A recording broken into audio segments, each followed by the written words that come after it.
Welcome to Conversations. I'm Muqtedar, your host, and today I'm going to talk to you about the regional and, shall we say, a bit more long term consequences of the ongoing Iran Israel conflict. It appears that Israel is about to essentially land a devastating blow on Iran. Is it possible that Israel will destroy Iran's regime itself? That the current regime, which has been in power since 1979, which has been a source of, shall we say, a challenge to both regional powers in the Middle East as well as global powers, and has been at odds with the West for over 40 years. Are we seeing the beginning of the end of the Iranian regime? That is the question that I want to address today. But before I go any further, please subscribe to Conversations, like this video, and press the bell icon. And don't forget to share this video with others. So, in the past 20 months, Israel has systematically destroyed Iranian capabilities and Iranian hegemony in the Middle East. It has attacked Iran's proxies. Hezbollah has been devastated. Its leadership was destroyed and its capacity was destroyed, and a lot of them were killed.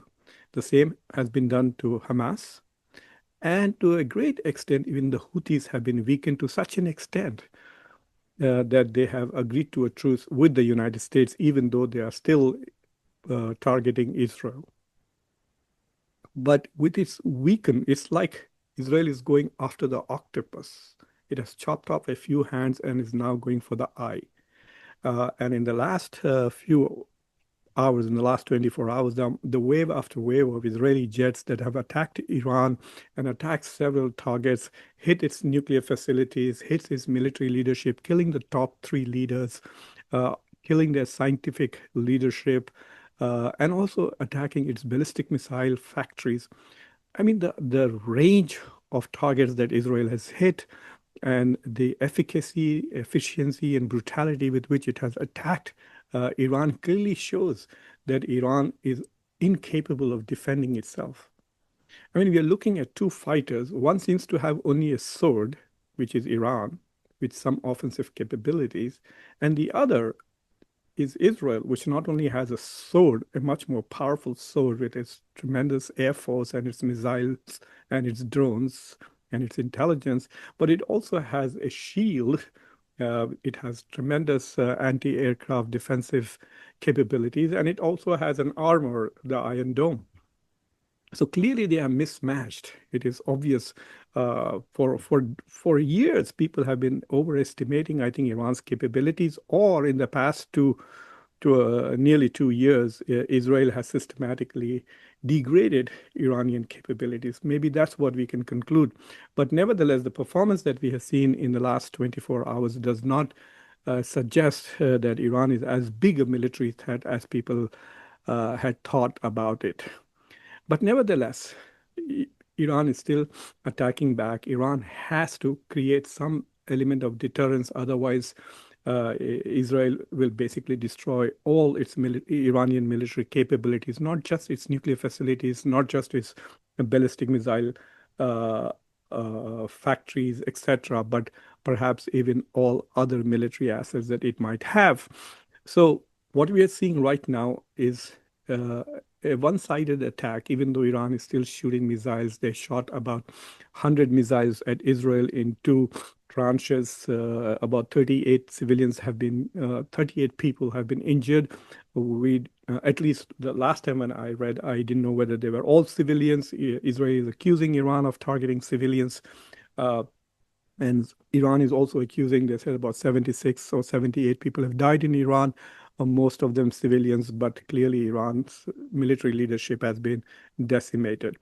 So now the question really rises is why is Donald Trump and other powers which rushed to promote ceasefire when India was attacking Pakistan? Within 80 hours, we had a ceasefire. But nobody is calling for a ceasefire now. There are some powers like India which have called for de escalation, but we don't see Donald Trump making phone calls and calling for a ceasefire or de escalation with regards to Iran and Israel. Partly because I think Israel is not going to pay any attention, in spite of many, many statements from Donald Trump saying we want to have a diplomatic settlement with Iran. We don't want a war. Israel has got what it wanted, and U.S. has not got what it wanted. And that is very clear.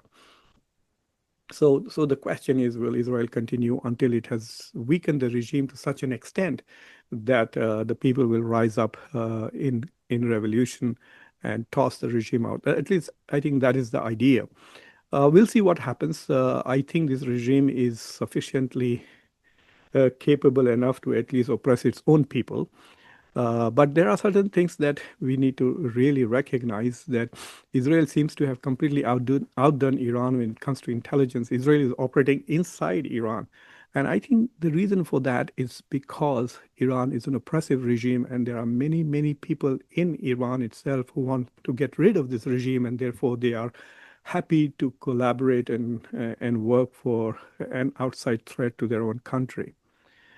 So I think that is one challenge that the Iranian regime faces, that it is not domestically united, like the Israelis are, in spite of all the political mm, divisions. When it comes to Israel, the Israelis seem to be very united. The Iranians don't seem to be like that. Otherwise, Israel would not have so much access to intelligence. Even the fact that it was able to launch drones from inside Iran itself suggest that Mossad has a very strong network inside Iran. So those are the questions that I want to basically raise. Is Israel going to essentially stop after punishing Iran sufficiently, or after it has concluded that the nuclear capabilities of Iran have been degraded to such an extent that Iran will have to struggle and work very hard for a long time to recover them? Or if Iran sends, messages to the United States that it's willing to sign on the dotted line and give up what it claims is its birthright for nuclear enrichment. We will see what happens. I think at the moment Israel feels that it's the boss of the world that it surveys. No one can challenge it. It doesn't care about law and order internationally. Europeans can scream as much as they like. Arabs can scream as much as they like. No one is doing anything about it. So basically, they might think, well, we have an opportunity. Why not finish off Iran in such a way that it will never pose a threat to Israel in the next 10, 15, 20 years? So if I was Netanyahu, that is what I would be thinking. Now, the question really is, Iran can create a mess in the Middle East. It may not be able to hit Israel and damage Israel, because once it runs out of its ballistic missile stockpile, then, like I said, it has no defense system against the Israeli air forces. I mean, they are claiming that they have shot down two jets, including an F-35. They have taken a pilot. A female pilot has been captured. I don't believe it until I see them produce some evidence. If they can parade the pilot, show the pilot on TV and say, look, here's an Israeli pilot we captured, maybe then Iranian claims will be more credible.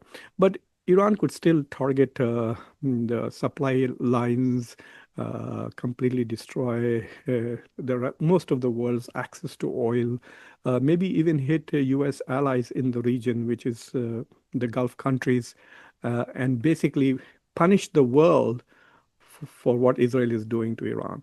Now, Iran can do that, and the question is, would Iran want to do that?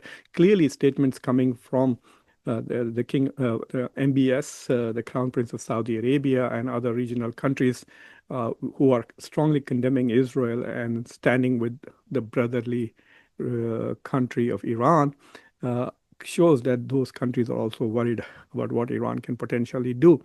But I think if Iran does not quickly demonstrate a capacity to deter Israel or punish Israel or punish U.S. interests in the region significantly for the U.S. to pressure Israel to stop, I think Israel will continue till it has devastated Iran's military, ballistic, and nuclear capabilities, or maybe even severely damage its economy. So I think I will continue to give you updates every day about the conflict. But right now, I think that is where we are. The question really is, can Israel achieve all its goals, which is destroy nuclear, ballistic capabilities of Iran and put an end to this regime? And the second question really is, can this regime, can this Iran put up enough of a fight to deter a long-term continuation of this and force other countries, especially the United States, to demand a ceasefire and bring a halt to this conflict. So anyway, thank you for watching Conversations. Please subscribe to the channel, like this video, press the bell icon, and don't forget to share this video with your socio-political network. Until next time, I'm your host, Muqtedar Khan. Take care.